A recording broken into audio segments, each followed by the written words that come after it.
आज जो टॉपिक हम स्टार्ट करने जा रहे हैं ये हमारा इंडियन फाइनेंशियल सिस्टम को लेकर है। तो इंडियन फाइनेंशियल सिस्टम का जो भी मैंने पीडीएफ ये क्रिएट किया है ये वीके पब्लिकेशन की बुक में से है। थर्ड सेम में बच्चे फॉलो करते हैं अक्सर ये। तो टॉपिक बहुत इजी है और काफ़ी सारे टॉपिक तो हम ऑलरेडी कवर भी कर चुके हैं इसके वैसे अदर सब्जेक्ट के साथ। तो ये इंडियन फाइनेंशियल सिस्टम है। तो सबसे पहले हम डिस्कस कर लेते हैं कि इंडियन फाइनेंशियल सिस्टम है क्या। कहता है कि हर कंट्री का एक फाइनेंशियल सेक्टर होता है, ठीक है। वो उस कंट्री का क्या होता है, बैकबोन होता है, रीढ़ का हड्डी होता है।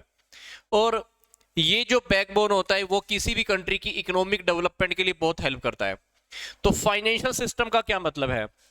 फाइनेंशियल सिस्टम का मतलब है a set of institutional arrangement through which financial surplus in the economy is mobilized from the surplus units and transferred to deficit spenders। मतलब हम फाइनेंशियल सिस्टम में क्या करते हैं, फाइनेंशियल सिस्टम के अंदर रियलिटी में कुछ इंस्टीट्यूशनल अरेंजमेंट है। इसके अंदर क्या करते हैं, जहां पर पैसे की अधिकता है वहां से पैसा हम कहां पे लेके जाते हैं, जहां पे पैसे की कमी है। मतलब पैसा कुछ लोगों के पास होता है, उस पैसे को हम कहां पे लगा देते हैं, जहां पे पैसे की रियलिटी में रिक्वायरमेंट है। तो मतलब फाइनेंशियल इंटरमीडिएशन के अंदर क्या होता है, हम फंड्स को ट्रांसफर करते हैं सरप्लस वाले एरिया से, जहां पर पैसे की कमी है उस एरिया में अप्लाई करा देते हैं। तो financial intermediators are the institution which facilitate smooth functioning of financial sector by making investor and borrowers meet.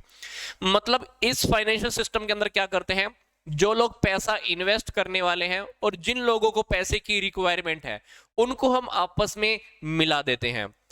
क्योंकि जो पैसा देगा और जिसको पैसे की रिक्वायरमेंट है अगर वो आपस में मिल गए तो एक पर्सन को तो डिविडेंड और इंटरेस्ट मिल जाएगा और जिसको पैसे की रिक्वायरमेंट है उसको पैसे की जरूरत पूरी हो जाएगी। तो कहीं ना कहीं किसी भी कंट्री की डेवलपमेंट के लिए फाइनेंशियल सिस्टम बहुत इंपॉर्टेंट होता है और बहुत इंपॉर्टेंट रोल भी प्ले करता है। जैसे इंडिया के अंदर देखा जाए काफी सारे फाइनेंशियल इंस्टीट्यूशंस हैं, GIC, LIC, mutual fund etcetera. ये क्या करते हैं, लोगों की सेविंग्स को इकट्ठा करते हैं और बोरोवर्स जिन लोगों को पैसे की रिक्वायरमेंट होते हैं उनको क्या करते हैं, उधार देते हैं। तो फाइनेंशियल सेक्टर में भी defined as a set of institution. तो कहता है कि फाइनेंशियल सेक्टर को हम क्या कह सकते हैं, काफी सारी इंस्टीट्यूशन का सेट्स, इंस्ट्रूमेंट्स और मार्केट, जिसमें हम सेविंग को कहां पे ट्रांसफर करते हैं, जहां पर रियलिटी में पैसे की रिक्वायरमेंट है। मतलब फाइनेंशियल सेक्टर क्या करता है, सेविंग्स को वहां लगा देता है जहां पर पैसे की रिक्वायरमेंट है। और ये बात हमने पीछे एक दो लेक्चर के अंदर भी डिस्कस किया था, जहां पे आपने फाइनेंशियल मार्केट का देखा था टॉपिक, जहां पे हम डिस्कस कर रहे थे प्राइमरी मार्केट, सेकेंडरी मार्केट। उससे पहले हमारे पास क्या आया था, ये इस तरह का टॉपिक भी आया था कि कुछ लोग पैसा अवेलेबल कराते हैं और कहीं कहीं पर पैसे की रिक्वायरमेंट होती है, तो वहां पर आपस में वो लोग कनेक्ट हो जाते हैं। तो वैसा ही टॉपिक अब हमको यहां पर स्टडी करने को मिल रहा है।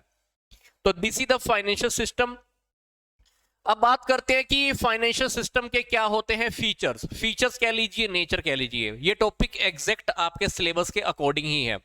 तो फाइनेंशियल सिस्टम की सबसे खास बात, मैंने पहली बात क्या बताई थी, यहां पर कुछ लोग तो सप्लायर्स होते हैं फंड्स के, कुछ लोग फंड सप्लाई करने वाले होते हैं और कुछ लोग होते हैं जहां पर फंड्स की रिक्वायरमेंट होती है। तो फंड्स का सप्लाई होने वाला है और जहां पर फंड्स की रिक्वायरमेंट होगी वहां पर फंड्स उनको अवेलेबल हो जाता है। तो कहीं ना कहीं ये सप्लायर्स और जहां पे रिक्वायरमेंट है उन सब के बीच में एक सेतु का काम करता है, इंटरमीडिएटर बोल लीजिए, मध्यस्थ का काम कह लीजिए, मध्यस्थता का काम करता है। फिर ये शॉर्ट टर्म फंड्स और लॉन्ग टर्म फंड्स दोनों के अंदर काम करता है। बोले तो मनी मार्केट और कैपिटल मार्केट। मनी मार्केट क्या होती है, जहां पर शॉर्ट टर्म फंड्स होते हैं, और कैपिटल मार्केट क्या होती है, जहां पर लॉन्ग टर्म फंड्स होते हैं। फिर यहां पर काफी सारी पार्टिसिपेंट्स होते हैं जो इस टाइप की फाइनेंशियल मार्केट में काम करते हैं। For example corporate bodies, financial institution, individuals, insurance companies, banks, government, ये सारे के सारे वो होते हैं जो इसके अंदर इंस्ट्रूमेंट की तरह काम करते हैं। फिर ये जो फाइनेंशियल सिस्टम है ना, कौन रेगुलेट करता है, सेंट्रल बैंक, गवर्नमेंट या अदर गवर्नमेंट बॉडी है, ये इसको पूरा की पूरी तरह से ऑपरेट करते हैं। कहते हैं कि फाइनेंशियल सिस्टम डील करता है various type of the financial assets. काफी सारी फाइनेंशियल एसेट्स होती हैं उसमें डील करता है, लाइक शेयर्स हो गए, डिबेंचर्स हो गए, कॉर्पोरेट सिक्योरिटीज होगी, डेट सिक्योरिटीज होगी, इक्विटी सिक्योरिटीज होगी, गवर्नमेंट सिक्योरिटीज होगी। तो सभी के अंदर ये काम करता है। फिर ये क्या करता है, कंट्री के अंदर कैपिटल फॉर्मेशन को भी जगह देता है। मतलब लोगों के पास में पैसा पड़ा हुआ है, अब वो पैसा कहीं ना कहीं इंडस्ट्री में लग जाएगा, इंडस्ट्री में लग जाएगा तो लोगों को नौकरियां मिलती है, प्रोडक्शन अच्छा होता है, प्रोडक्शन होता है तो फिर से कैपिटल जनरेट होती रहती है, तो कहीं ना कहीं कैपिटल फॉर्मेशन में भी काम आता है।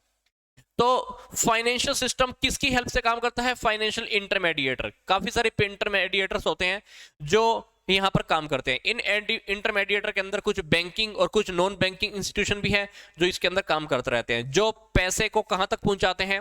इन्वेस्टर से बोरोअर तक। मतलब जिनके पास पैसा है वो पैसा कहां पर पहुंचेगा? जिनको पैसे की रिक्वायरमेंट है। तो ये लोग इंटरमीडिएटर बोले तो मध्यस्थ की तरह काम करते हैं। तो ये हमने क्या डिस्कस किया? फाइनेंशियल सिस्टम की हमने नेचर डिस्कस की या फीचर्स कह लीजिए। अब कहता है कि जो इंडियन फाइनेंशियल सिस्टम है उसका क्या कंपोनेंट है, उसका क्या कॉन्स्टिट्यूशन, उसका जो स्ट्रक्चर है वो कैसा है, देख लीजिए। तो इंडिया का जो फाइनेंशियल सिस्टम है उसके अंदर फाइनेंशियल इंस्ट्रूमेंट्स के अंदर प्राइमरी या डायरेक्ट सिक्योरिटीज बोलते हैं, या इसको हम क्या बोलते हैं? सेकेंडरी या इनडायरेक्ट सिक्योरिटीज। फाइनेंशियल मार्केट के अंदर हम क्या बोलते हैं? Money market and the capital market. जबकि फाइनेंशियल इंटरमीडिएटर्स के अंदर हम क्या बोलते हैं? ऑर्गेनाइज और अनऑर्गेनाइज। ऑर्गेनाइज के अंदर बैंकिंग और अनऑर्गेनाइज के अंदर नॉन बैंकिंग फाइनेंशियल इंस्टीट्यूशन आने वाले हैं। अब अपने सिलेबस में कहीं ना कहीं हमको डिस्कस करना होगा फाइनेंशियल मार्केट के बारे में और कुछ फाइनेंशियल इंटरमीडिएटर्स के बारे में, इंस्टीट्यूशंस के बारे में। तो ये टॉपिक हम आगे देख लेते हैं। ये एक ग्राफिकल फॉर्म में था जो कंपोनेंट की फॉर्म में था। अब आगे हम डिस्कस कर लेते हैं कि जो फाइनेंशियल मार्केट होती है इसके अंदर क्या क्या आने वाला है। तो ये वाला टॉपिक हम डिस्कस करने वाले हैं फाइनेंशियल मार्केट का। फाइनेंशियल मार्केट के अंदर मनी मार्केट और कैपिटल मार्केट को हम डिस्कस करेंगे। तो फाइनेंशियल मार्केट के अंदर सबसे पहले हम बात करते हैं इंडियन मनी मार्केट। तो इंडियन मनी मार्केट का मतलब क्या है? वो मार्केट जहां पर शॉर्ट टर्म मॉनेटरी एसेट्स को हम सेल या परचेज करते हैं according to Reserve Bank of India. Reserve Bank of India के according money market is the center of the dealing in the monetary assets, mainly short term character. money market refers to organization for the lending and borrowing of the short term funds. इसके अंदर क्या करते हैं? short term funds के अंदर ही dealing करते हैं। तो these market deals in the financial institution through which short term loans are provided. इसमें short term loan हम प्रोवाइड करते हैं। तो मनी मार्केट और कैपिटल मार्केट दोनों के अंदर माइनर सा डिफरेंस है। मनी मार्केट के अंदर शॉर्ट टर्म फंड्स होते हैं और कैपिटल मार्केट में लॉन्ग टर्म फंड्स होते हैं। तो मनी मार्केट की हम बात कर रहे हैं तो मनी मार्केट के अंदर क्या क्या आएगा? बिल ऑफ एक्सचेंज आ गया, ट्रेजरी बिल आ गया, प्रोमिसरी नोट आ गए, सर्टिफिकेट डिपॉजिट आ गए, हुंडीज आ गई, कॉमर्शियल पेपर आ गए। ये सारी की सारी चीजें किस में आती हैं? मनी मार्केट में आती हैं। अब मनी मार्केट के बाद हम डिस्कस कर रहे हैं कि इसके जो ऑप्शन है, तो ये ऑप्शन ज्यादा हम डिटेल में नहीं जाने वाले हैं। तो जैसे फर्स्ट ऑप्शन है हमारे पास कॉल मनी। कॉल मनी एक शॉर्ट टर्म फंड का है, शॉर्ट टर्म लोन का एग्जांपल है और इसकी पेमेंट लगभग हमको 1 से लेकर 14 डेज के अंदर इसकी पेमेंट हमको वापस करनी होती है। ये लगा लो कि 1 से 14 दिन के लिए इशू किए जाते हैं। फिर है हमारे पास जैसे एक्सेप्टेंस मार्केट। एक्सेप्टेंस मार्केट के अंदर क्या करते हैं ये लोग? एक दूसरे के डोमेस्टिक या फॉरेन वाली जो ट्रांजैक्शन होती है, ट्रेड ट्रांजैक्शन होती है, उसके ऊपर जो भी बिल्स होते हैं वो लोग डिस्काउंटेड करवाते हैं। ये उनको एक्सेप्टेंस करने की बात कर रहे हैं। तो banker acceptance is a draft which is drawn by the businessman unit and accepted by the bank. ये एक्सेप्टेंस कौन लिखता है? ऐसा लगा लो कि ये होते हैं, ये बिजनेसमैन राइट करते हैं और इनको एक्सेप्ट कौन करता है? बैंक एक्सेप्ट करते हैं। दैट्स वाई हम इसको बोलते हैं एक्सेप्टेंस मार्केट। तो इसके अंदर एक स्पेसिफिक अमाउंट होता है, स्पेसिफिक डेट होती है, फ्यूचर की डेट होती है, वो सारी मेंशन की होती है। तो बैंक इसको एक्सेप्ट करता है पेमेंट्स के लिए। फिर है कोलेटरल लोन मार्केट। एक ऐसी लोन मार्केट जिसके ऊपर सिक्योरिटीज गिरवी रखी जाती हैं। तो अगर हम लोन को वापस लेन देन नहीं करते हैं तो एसेट्स को हम सेल कर सकते हैं, इसलिए उसको बोलते हैं सिक्योर्ड। फिर ट्रेजरी बिल मार्केट, जहां पर ट्रेजरी बिल की अंदर डील होता है उसको हम बोलते हैं ट्रेजरी बिल मार्केट। ये कौन इशू करता है? ट्रेजरी बिल इशू करता है सेंट्रल गवर्नमेंट। किस फॉर्म में? शॉर्ट टर्म लोन की फॉर्म में। इसी तरह से आगे है हमारा commercial bill market. Commercial bill market के अंदर आपको पता है कि बिल ऑफ एक्सचेंज और हमारा प्रोमिसरी नोट, ये सारे के सारे एग्जांपल आते हैं कॉमर्शियल बिल मार्केट के अंदर। अब हमारा मनी मार्केट का टॉपिक कंप्लीट हो चुका है। मनी मार्केट के बाद अब हम डिस्कस करने जा रहे हैं कि ये इंडियन कैपिटल मार्केट क्या है। तो इंडियन कैपिटल मार्केट को हम दो पार्ट्स में डिवाइड कर सकते हैं। एक तो है प्राइमरी मार्केट और है सेकेंडरी मार्केट। प्राइमरी मार्केट को ये न्यू इशू मार्केट भी कहते हैं। अब प्राइमरी मार्केट का टॉपिक, सेकेंडरी मार्केट का टॉपिक हम पीछे वाले लेक्चर्स में भी बार बार डिस्कस कर चुके हैं कि जब हम सिक्योरिटीज को फर्स्ट टाइम इशू करते हैं तो वो कहां इशू करते हैं? प्राइमरी मार्केट में। अब जब उन्हीं सिक्योरिटीज को दोबारा सेल परचेज किया जाता है तो वो हम कहां पे करते हैं? सेकेंडरी मार्केट में। तो प्राइमरी मार्केट फर्स्ट इशू के लिए काम आता है, सेकेंडरी मार्केट जब उन्हीं सिक्योरिटीज को जब हम दोबारा लेन देन करते हैं, सेल परचेज करते हैं, तो वो कहां पे होता है? सेकेंडरी मार्केट के अंदर। तो यहां पर फिर से बोल रहे हैं कैपिटल मार्केट को फर्दर टू पार्ट्स में डिवाइड किया गया है, नी इशू मार्केट जिसको हम प्राइमरी मार्केट और सेकेंडरी मार्केट का नेम दे रहे हैं। तो कैपिटल मार्केट की सबसे खास बात क्या होती है? इसके अंदर हम लॉन्ग टर्म सिक्योरिटीज के अंदर लेन देन करते रहते हैं। अब हम कैपिटल मार्केट के अंदर बात करें तो कैपिटल मार्केट के अंदर कुछ तो होते हैं सप्लायर करने वाले, फंड्स की सप्लाई करने वाले। फंड्स की सप्लाई करने वाले में कौन कौन होगा? ये सारे के सारे नेम जो आपको दिए हुए हैं, IFCI, IDBI, SIDBI, FCI, LIC, GIC, SIDC, Life Insurance Corporation, UTI, ये सारी वो पार्टीज हैं जो फंड्स को सप्लाई करने का काम करती हैं। इसी तरह से अगर मैं कैपिटल मार्केट में बात करूं कि बोरोर्स, जिन लोगों को फंड्स की डिमांड होती है। फंड्स की डिमांड किस किस को होती है? गवर्नमेंट सेक्टर को होती है। गवर्नमेंट को क्या करना है? Railways, road, transport, power corporation, departmental enterprises, इन सभी को बनाना है। इसलिए गवर्नमेंट को फंड्स की जरूरत होती है। फिर गवर्नमेंट के साथ साथ कुछ कॉर्पोरेट सेक्टर भी होते हैं, कॉर्पोरेट सेक्टर को भी पैसे की जरूरत होती है। ठीक है, तो यहां पर हमने कैपिटल मार्केट में क्या देखा? कैपिटल मार्केट के अंदर कुछ लोग तो ऐसे हैं जो फंड्स को प्रोवाइड करते हैं, फंड्स देने वाले हैं, और कुछ जिनको फंड्स की डिमांड रहती है। तो पहले हमने फंड्स प्रोवाइडर स्टडी किया, फिर हमने फंड्स की डिमांड किस किस को रहती है, फिर हमने ये स्टडी किया। इसके बाद हमारे पास है कि फाइनेंशियल इंटरमीडिएटर कौन होते हैं। फाइनेंशियल इंटरमीडिएटर के अंदर हम बात करें, ये वो फाइनेंशियल इंटरमीडिएटर होते हैं जो चैनलाइज करते हैं फंड्स को सरप्लस वाली यूनिट से डिफिशिट यूनिट के अंदर। मतलब जहां पर पैसा ज्यादा है वो पैसा कहां पहुंच जाएगा? जहां पर पैसे की कमी है, यूनिट जहां पर कमी है। इससे फाइनेंशियल इंटरमीडिएटर की हेल्प से क्या होता है? जो हमारा पैसे का जो काम है ना, इन्वेस्टमेंट का, ये पैसे की लेन देन जो भी करनी है, वो काम बहुत स्मूथिंग से होते हैं। फॉर एग्जाम्पल, बैंक क्या करते हैं? डिपॉजिट को कलेक्ट करते हैं फ्रॉम द पब्लिक, और इससे हम क्या करते हैं? लोन प्रोवाइड करते हैं। किसको? बोरोवर्स को, जिसको पैसे की जरूरत होती है। आपने सुना होगा कमर्शियल बैंक। कमर्शियल बैंक क्या करते हैं? लोगों से पैसे डिपॉजिट कराते हैं। कभी तो वो करंट अकाउंट के अंदर होती है, कभी वो सेविंग अकाउंट के अंदर होती है, तो डिपॉजिट्स होते हैं। डिपॉजिट लेने के बाद क्या करते हैं? हम लोगों को लोन प्रोवाइड करते हैं। तो ये ऐसा ही लगा लीजिए कि हम इसके अंदर इन सभी को लेके चलते हैं। तो इसमें banking sector, non banking financial institution, unorganised financial institution, ये सारे के सारे इसके अंदर आते हैं। ठीक है, जैसे इंडिया का जो बैंकिंग सेक्टर है या आरबीआई है, ये सारे के सारे इसी के अंडर में ही आते हैं। हम डिस्कस करने जा रहे हैं कि ये जो मनी मार्केट का जो टॉपिक था, मनी मार्केट के फंक्शंस का टॉपिक भी हमारे सिलेबस में है। मनी मार्केट के क्या फंक्शंस होते हैं? तो मनी मार्केट के फंक्शंस के अंदर सबसे पहले क्या है? It enables banks, financial institution, private sector to invest the temporary surplus funds for a short period. Money market के अंदर मैंने आपको पहले ही बताया था कि ये मार्केट क्या करता है? शॉर्ट टर्म फंड्स को प्रोवाइड करता है। शॉर्ट टर्म फंड्स को प्रोवाइड करता है तो ये क्या कर रहा है?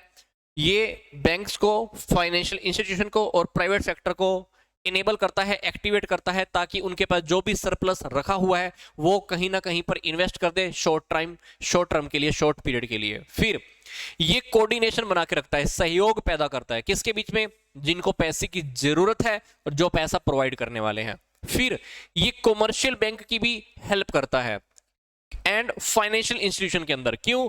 जो भी उनकी वैधानिक लिक्विडिटी चाहिए ना, उनको वैधानिक तरीके से जो पैसे की रिक्वायरमेंट चाहिए उनको पूरा करने के अंदर। फिर ये लिक्विडिटी को भी प्रमोट करता है और सेफ्टी को भी प्रमोट करता है। फिर ये हेल्प करता है शॉर्ट टर्म फंड्स को रेज करने के अंदर। Raise fund at the low flotation cost. कभी कभी ऐसा होता है कि ना, इन लोगों को छोटे वक्त के लिए लोन चाहिए, तो वो लोन या पैसे की फैसिलिटी इनको मिल जाती है, पर उसके लिए पैसा हमको बहुत कम खर्च करना पड़ता है। तो पैसा कम खर्च करना पड़े, ये फैसिलिटी कौन प्रोवाइड कराएगा? Money market. तो मनी मार्केट के अंदर क्या होता है? जो हमको फंड्स रेज करने होते हैं, फंड्स हमको इकट्ठे करने होते हैं, उसकी जो फ्लोटेशन कॉस्ट है, उसको कलेक्ट करने की जो कॉस्ट है, वो कम से कम आती है। फिर ये सेंट्रल बैंक को भी इनेबल करता है to regulate the liquidity in the economy through its participant in the money market. Money market के अंदर जो भी पार्टिसिपेंट्स होते हैं, मनी मार्केट के अंदर जो भी काम कर रहे हैं, उसके थ्रू ये सेंट्रल बैंक को भी एक्टिवेट करता है कि आप अपनी लिक्विडिटी को इनेबल करके चलो, ताकि हमारी इंडिया की इकोनॉमी अच्छे से चलती रहे। तो सेंट्रल बैंक क्या करता है? लिक्विडिटी के लिए कुछ इंक्रीज और डिक्रीज करता रहता है, जैसे रेपो रेट होता है ना, रिजर्व रेपो रेट होता है, तो इनके अंदर भी चेंजेस करता रहता है। तो ये हमारे टॉपिक था मनी मार्केट के कुछ फंक्शंस। अब बात आ जाए कि मनी मार्केट की क्या इंपॉर्टेंस है। हालांकि मनी मार्केट के अंदर हम पहले बहुत कुछ डिस्कस कर चुके हैं। अब मनी मार्केट आपको पता है कि शॉर्ट टर्म फंड्स प्रोवाइड करने में काम आती है। मनी मार्केट अगर शॉर्ट टर्म फंड्स प्रोवाइड करने में काम करती है, उसका तो पहला फंक्शन क्या होगा, इसका पहला रोल क्या होगा, सोच के देखो। ये किसी भी कंट्री की डेवलपमेंट में काम आता है, किसी भी कंट्री के जो ट्रेड है, इंडस्ट्रीज है, उनकी डेवलपमेंट में काम आता है, क्योंकि उनको शॉर्ट टर्म के लिए लोन की, फंड्स की फैसिलिटी मिल जाती है। Helps government in the raising fund. अब गवर्नमेंट को भी मान लो लोन की, फंड्स की जरूरत तो होती होगी, तो ये गवर्नमेंट को अगर फंड्स की जरूरत होती है तो गवर्नमेंट अपनी फंड्स की जरूरत को कहां से पूरा करता होगा, मनी मार्केट की हेल्प से। तो फंड्स को रेज करने के अंदर गवर्नमेंट की भी काफी सारी हेल्प हो जाती है। फिर हेल्पफुल द कमर्शियल बैंक। अब कमर्शियल बैंक को भी पैसे की, फंड्स की जरूरत होती है, तो मनी मार्केट क्या करता है, प्रोवाइड करता है फैसिलिटी। तो गवर्नमेंट जो कमर्शियल बैंक है, इनको सरप्लस फंड, लिक्विडिटी, एसेट्स की फॉर्म में मिल जाते हैं। तो bank also raise short term funds by the issuing securities. Money market help commercial bank in the meeting their statutory requirement, the cash reserve ratio and the statutory liquidity ratio, इसकी help से activate कर देता है। फिर अगली बात आ रही है कि guidance in the monetary policy. ये बात तो मैंने आपको पहले ही बताई थी। जो ये पॉलिसी बनाते हैं, पॉलिसीज बनाने के अंदर भी हमारा ये मनी मार्केट काफी सारी हेल्प करेगा, क्योंकि आरबीआई को भी तो ये इनेबल कर देता है। तो आरबीआई को जब ये इनेबल कर देता है तो कहीं ना कहीं जो हमारी मॉनेटरी पॉलिसी है, मौद्रिक नीतियां होती हैं, उसको बनाने के अंदर हमको बता देता है कि पैसा कितना है, पैसे की सप्लाई कितनी है, पैसे की डिमांड कितनी है। उसके अकॉर्डिंग हमको ये पता चल जाता है कि हमको अपनी मॉनेटरी पॉलिसी कैसी बनानी है। इसके साथ साथ helpful in the implementation of the monetary policy. Monetary policy को इंप्लीमेंट कराने में, लागू कराने में, यहां पे बात थी फॉर्मुलेट करने में, यहां पर अप्लाई कराने में। तो मनी मार्केट हेल्प क्या करती है, effective implementation of monetary policy. तो central bank use the money market instrument to regulate money supply in the economy. तो गवर्नमेंट, सॉरी, आरबीआई क्या करती है, आरबीआई मनी मार्केट को इंस्ट्रूमेंट की तरह यूज करती है, ताकि मार्केट के अंदर जो पैसे का सरप्लस है या डिफिसिट है, उसको हम थोड़ा सा बैलेंस कर पाए। तो इससे मॉनेटरी पॉलिसी को भी अच्छे से हम इंप्लीमेंट कर सकते हैं। तो इंप्लीमेंट करने का काम कहीं ना कहीं आरबीआई करती है, पर वो कैसे करती है, हमारा जो मनी मार्केट है उसको अपना इंस्ट्रूमेंट बनाकर, माध्यम बनाकर। फिर helps in the development of the capital market. अब कैपिटल मार्केट की डेवलपमेंट में तो काम आना ही आना है। हालांकि money market short term funds के अंदर डीलिंग करती है, बट कैपिटल मार्केट में तो लॉन्ग टर्म फंड्स प्रोवाइड होते ही है ना, तो कहीं ना कहीं उसकी भी हेल्प होती होगी। तो capital market helps in the long term funds. Well developed money market facilitate the development of the capital market. Easy availability of the funds at the low interest rate in the money market increases the availability of the invisible financial resources in the capital market. So it facilitates investment in the capital market and therefore the promoting development of the capital market. तो कहीं ना कहीं लोग short term funds में invest करते करते capital market में भी इन्वेस्ट करना स्टार्ट कर देते हैं, तो कहीं ना कहीं कंट्री की डेवलपमेंट होनी भी स्टार्ट हो जाती है। तो कहीं ना कहीं देखा जाए तो यहाँ पर हमने काफी सारे फंक्शंस स्टडी कर लिए हैं मनी मार्केट के। ये टॉपिक रियलिटी में बहुत इजी है, क्योंकि पीछे वाले कुछ लेक्चर्स के अंदर हम मनी मार्केट के अंदर डिस्कस करते आए हैं। अब इसी तरह का अब हमारा जो नेक्स्ट टॉपिक स्टार्ट हो गया है, ये सेबी के बारे में है, securities and exchange board of India. हालांकि ये टॉपिक हम अकाउंट्स के टॉपिक्स में भी स्टडी करके आए हैं, और कहीं ना कहीं हमारा जो टॉपिक स्टॉक एक्सचेंज का था, स्टॉक मार्केट का था, वहां पे भी डिस्कस करते आए हैं। बट एक बार ये टॉपिक हमारे सामने फिर से आ रहा है सेबी के बारे में, security and exchange board of India. But थोड़ा सा अभी डिफरेंट तरीके से यहाँ पे आएगा, क्योंकि सेबी का हम थोड़ा सा ऑर्गेनाइजेशन कुछ इसका डिटेल में स्टडी करने वाले हैं। सेबी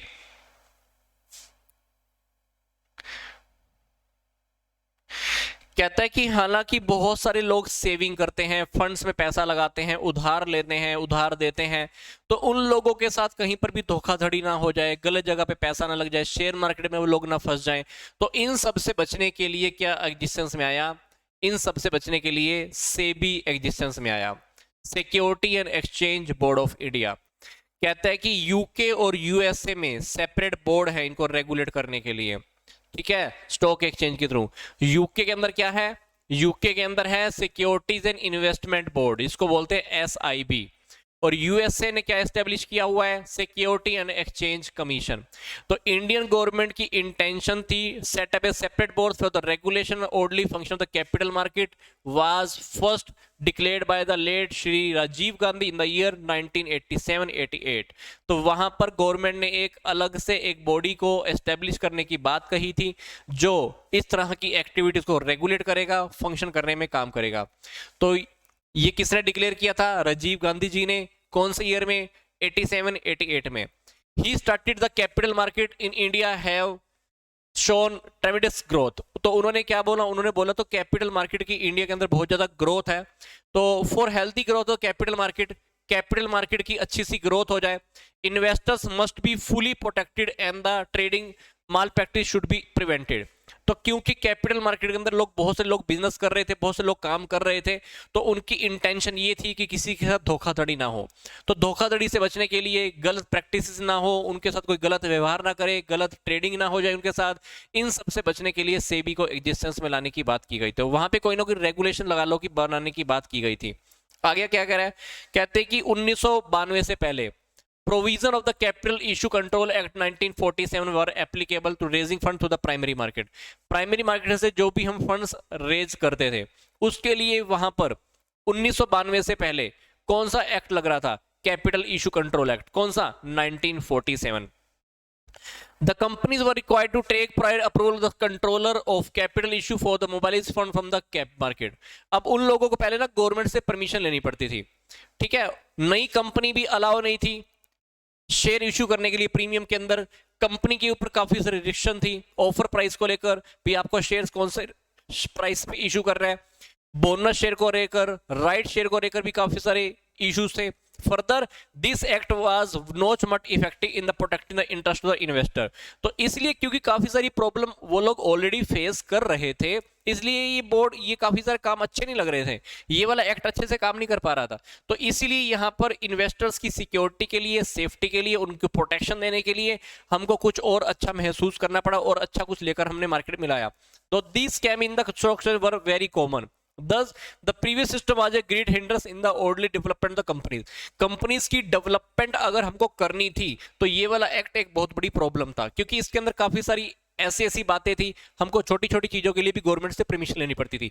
बोनस शेयर के लिए, राइट शेयर के लिए, शेयर को प्रीमियम पे सेल करना है, शेयर का प्राइस क्या होगा, छोटी छोटी बातों के लिए क्या परमिशन लो। अब परमिशन लेनी पड़ती तो ये एक्ट ज्यादा काम का नहीं था। So for the protecting the interest of the investor and the promoting the orderly development of the company, the government establish security and exchange board of India. तो इसलिए सेबी को हमने एस्टैब्लिश किया। तो सेबी को हमने एस्टैब्लिश क्या किया गया है 1992 में, 1992 में, by passing security and exchange board of India act. ये एक्ट कौन सा था, security and exchange board of India. तो इस एक्ट को हमने पास कर दिया 1992 के अंदर। अब बात करते हैं कि सेबी के क्या कंपोनेंट्स हैं, सेबी की क्या मैनेजमेंट है। ये topic as per your syllabus. तो सेबी का क्या क्या कंपोजिशन है, क्या क्या मैनेजमेंट है। इसमें एक तो चेयरमैन होता है, इसको अपॉइंट कौन करता है, central government. 2 members from the official of the ministry of the finance. Ministry of finance से 2 ऑफिशियल मेंबर्स होते हैं, ठीक है। 1 member from the official of the reserve Bank of India. Reserve Bank of India के जो officials हैं वहां से 1 मेंबर होता है। 5 अदर मेंबर्स, 5 मेंबर्स और होते हैं, विच at least 3 will be the full time members. 3 member तो इसमें से ऐसे होंगे जो पूरा समय मेंबर बन के रहने वाले हैं। फिर अब आगे बात आती है कि ये भी आपका सिलेबस में ही है, सेबी की क्या गाइडलाइंस है डिबेंचर्स को इशू करने के लिए। सेबी की क्या गाइडलाइंस है डिबेंचर्स को इशू करने के लिए। पहली बात,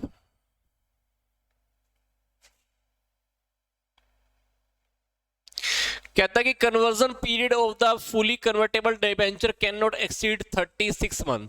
जो कन्वर्टेबल पीरियड है ना फुली कन्वर्टेड डिबेंचर का, वो 36 महीने से ज्यादा नहीं होना चाहिए। Such that the convertible debenture should be converted into share and debenture with in 3 years of the issue.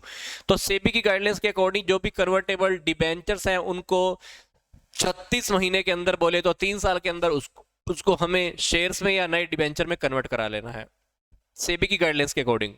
ये सेबी की गाइडलाइंस किसको लेकर है, डिबेंचर्स की इशू करने को लेकर।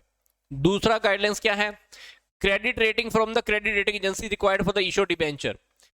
क्रेडिट रेटिंग भी हमको देनी पड़ेगी अगर आपको डिबेंचर को इशू करना है, और ये वाली बात आपको प्रोस्पेक्टस में लिखनी पड़ेगी कि उस कंपनी की क्रेडिट रेटिंग क्या है जो डिबेंचर के थ्रू पैसा कलेक्ट करने की सोच रही है। The amount of premium on the redemption of debenture on conversion and the period of redemption conversion must be pre decided. हमारा जो प्रीमियम का अमाउंट है ये हमको पहले से ही पता होना चाहिए, ये पहले से डिसाइड होना चाहिए, और ये बातें पहले से ही प्रोस्पेक्टस के अंदर डिस्कस कर दे, डिस्क्लोज कर दे। मतलब जो प्रीमियम हमको देना है रिडम्पशन के टाइम पर या कन्वर्जन के टाइम पे, ये बातें पहले से डिस्क्लोज हमको करनी होगी प्रोस्पेक्टस के अंदर। अगर कोई डिबेंचर नॉन कन्वर्टेबल डिबेंचर है जिनकी मैच्योरिटी 18 महीने से ज्यादा है, तो एक debenture redemption reserve must be created. ये बात आपको अकाउंट में बताई गई थी। डीआरआर हमको बनाना जरूरी होता है अगर वो डिबेंचर नॉन कन्वर्टेबल डिबेंचर है और जिनकी मैच्योरिटी 18 महीने से ज्यादा की है। 18 महीने के बाद हमको उनका पैसा देना है, तो हमको डीआरआर बनाना बहुत जरूरी है। In the case of issue of debenture with maturity period of more than the 80 months, appointment of the debenture trustee is a must. Debenture trustee को अपॉइंट करना बहुत जरूरी है, और इसका नेम रजिस्टर्ड होना चाहिए सेबी के साथ। ठीक है, अगली बात, the conversion period the debenture is the 18 month और more, that such debenture will be optional at the hand of the debenture. अगर कोई डिबेंचर ऐसे है ना जो 18 महीने के बाद कन्वर्ट होने वाले हैं नए डिबेंचर में या शेयर्स में, तो वो डिबेंचर उनको कन्वर्ट कराने हैं या नहीं कराने हैं, ये ऑप्शन हमको किसको देना है? डिबेंचर होल्डर को। भाई तुम्हारी मर्जी है, तुमको कन्वर्ट कराना तो करवा लेना। तो सेबी की एक गाइडलाइंस है डिबेंचर्स के इशू करने को लेकर। फिर सेबी की कुछ गाइडलाइंस और हैं जो बोनस शेयर को लेकर हैं। अब बोनस शेयर को लेकर क्या गाइडलाइंस थी, ये बातें हम 2 बार पहले भी लेक्चर्स में डिस्कस कर चुके हैं। फॉर एग्जाम्पल मैं 1-2 आपको दे देता हूं। क्या एग्जाम्पल इन्होंने दे रखे हैं? कैसे बोनस शेयर हमको इशू कहां से करने हैं? फ्री रिजर्व में से, या जेन्युइन प्रॉफिट में से, या ऐसा जो सिक्योरिटी प्रीमियम हमने कलेक्ट किया है कैश में से। फिर reserve created by the revaluation of fixed assets can not be used for the issue bonus share. अगर हमने फिक्स्ड एसेट्स का रिवैल्यूएशन किया है, वहां से अगर रिजर्व क्रिएट हुआ है, उसमें से हम बोनस शेयर को इशू नहीं कर सकते। इसी तरह से ये क्या है, after issue the bonus share the total capital should not exceed authorised capital. अगर हम बोनस शेयर को इशू कर देते हैं तो उसके बाद जो टोटल कैपिटल है वो ऑथराइज्ड कैपिटल से ज्यादा नहीं होनी चाहिए। और अपने आपको ये बात अपने को बैलेंस शीट में भी सीखने को मिली थी कि ऑथराइज्ड कैपिटल एक कंपनी की रजिस्टर्ड कैपिटल होती है, मैक्सिमम कैपिटल होती है, जो हमने कंपनी के लिए स्टार्टिंग में ही रजिस्टर्ड करा रही थी। तो कहते हैं कि अगर हम जब बोनस शेयर इशू कर रहे हैं तो आप इस बात का ध्यान रखना, हमारी जो टोटल कैपिटल है ना वो ऑथराइज्ड कैपिटल से एक्सीड नहीं करनी चाहिए, ज्यादा नहीं चाहिए। ठीक है, bonus share must be issued within 6 month from the date of approval of the board of the director. जब बोर्ड ऑफ डायरेक्टर से हमको परमिशन मिल गई तो 6 महीने के अंदर आप बोनस शेयर को इशू कर दो। फिर कहता है कि बोनस शेयर आप तभी इशू कर सकते हो जब पीछे वाले जो शेयर होल्डर हैं उन्होंने शेयर्स का पैसा पूरा का पूरा दे दिया है। नहीं दिया है तो पहले उनको बोलो कि पहले वाला पैसा पूरा दे, फिर हम आपको बोनस शेयर दे देंगे। बोनस शेयर कभी भी डिविडेंड की जगह पे नहीं दे सकते। भाई लोगों को कह दो भाई तुमको डिविडेंड नहीं देते, डिविडेंड मतलब कि तुम बोनस शेयर ले लो, तो ऐसा नहीं हो सकता, आपको बोनस शेयर देना पड़ेगा। ठीक है, एक कंपनी बोनस शेयर इशू नहीं कर सकती अगर उसने लोगों को इंटरेस्ट वगैरह टाइम पे नहीं दिया हुआ। कुछ ऐसी सी बातें हैं अपने को ध्यान रखनी है। फिर आगे बात आती है कि ये जो सेबी का रोल है, हमने सेबी के बारे में क्या क्या स्टडी किया। पहले सेबी का क्या मीनिंग है, सेबी एग्जिस्टेंस में कैसे आई।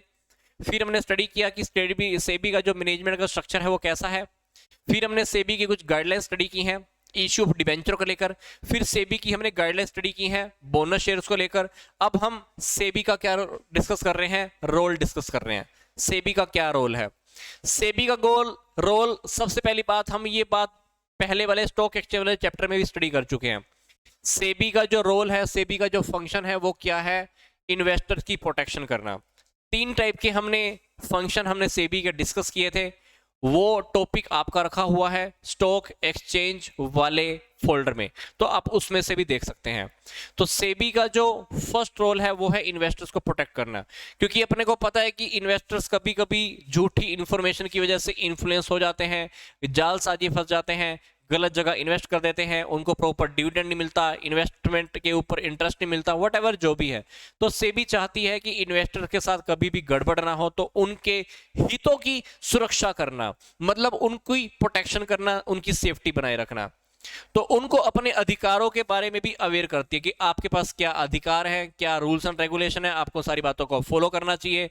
और इन्वेस्टर्स की जो भी प्रॉब्लम्स होती हैं, जो भी कंप्लेंट्स होती हैं, उन कंप्लेंट्स को भी सोल्व करने का काम कौन करता है? सेबी करता है। सेबी का जो नेक्स्ट रोल है वो है प्राइमरी मार्केट को स्ट्रेंथ प्रोवाइड करना। अब प्राइमरी मार्केट के अंदर आपको पता ही है शॉर्ट टर्म फंड्स का लेन देन होता है, तो उनको स्ट्रेंथ प्रदान करना, उनको ऐसा लगा लो कि स्ट्रॉन्ग बनाना, उसके ऊपर भी रेगुलेशन करना, काफी सारी बातें हैं जो उसके ऊपर डायरेक्ट करने का काम करती है। इसी तरह से जिस तरह से प्राइमरी मार्केट के ऊपर स्ट्रेंथिंग करती है, वैसी ये सेकेंडरी मार्केट में भी करती है। सेकेंडरी मार्केट के अंदर आपको पता है जहां पे प्राइमरी मार्केट में क्या, सॉरी प्राइमरी मार्केट की बात कर रहा था, प्राइमरी मार्केट के अंदर क्या, जहां पर शॉर्ट टर्म जहां सिक्योरिटीज को फर्स्ट टाइम सेल किया जाता है, दैट इज प्राइमरी मार्केट। तो प्राइमरी मार्केट के अंदर जब फर्स्ट टाइम सिक्योरिटीज को सेल किया जाता है तो कंपनी को अपने बारे में फुल इंफॉर्मेशन देनी होती है, सब डिटेल्स फाइल करनी होती है, रूल्स एंड रेगुलेशन फॉलो करने होते हैं। तो प्राइमरी मार्केट को भी रेगुलेट करने का काम करती है, और इसी तरह से सेकेंडरी मार्केट है, सेकेंडरी मार्केट को भी रेगुलेट करने का काम करती है। क्योंकि सेकेंडरी मार्केट के अंदर जब काम होता है तो काफी सारी ट्रेडिंग, इनसाइडर ट्रेडिंग होती है, लोग सट्टेबाजी के काम करते हैं, अपने प्रॉफिट के लिए लोगों को धोखा देने का काम करते हैं। तो कहीं ना कहीं सेकेंडरी मार्केट को कंट्रोल करना, रेगुलेट करना, किसी के साथ कुछ गड़बड़ ना हो, तो ये भी सेबी का रोल है। तो इनसाइडर ट्रेडिंग को भी रोकना। इसी तरह से जो ट्रेडिंग सिस्टम है उसको भी क्या करने का काम किया है? मॉडर्नाइजेशन। बोले तो आजकल आपको पता है हम इंटरनेट के थ्रू ट्रेडिंग करने लगे हैं, या स्क्रीन बेस्ड ट्रेडिंग सिस्टम आने लगे हैं, स्क्रीन बेस्ड ट्रेडिंग सिस्टम। तो ये सारे के सारे काम किसके थ्रू होने लगे हैं? पहले ये सिस्टम क्या थे? फिजिकल फॉर्म में लेन देन होते थे, पेपर वर्क ज्यादा होता था। आजकल सेबी के आने के बाद क्या हुआ? कहीं ना कहीं मॉडर्न टेक्नोलॉजी एग्जिस्टेंस में आ गई है।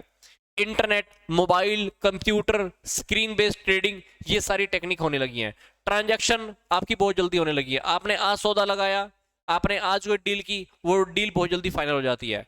डीमेट अकाउंट ओपन हो गए हैं तो ट्रांजैक्शंस की जो भी अमाउंटिंग होती है, जो भी इन्वेस्टमेंट होती है, वो आपके डीमेट अकाउंट में शो होती रहती है। तो ये सारी की सारी मॉडर्न टेक्नोलॉजीज हो गई हैं। किसकी वजह से?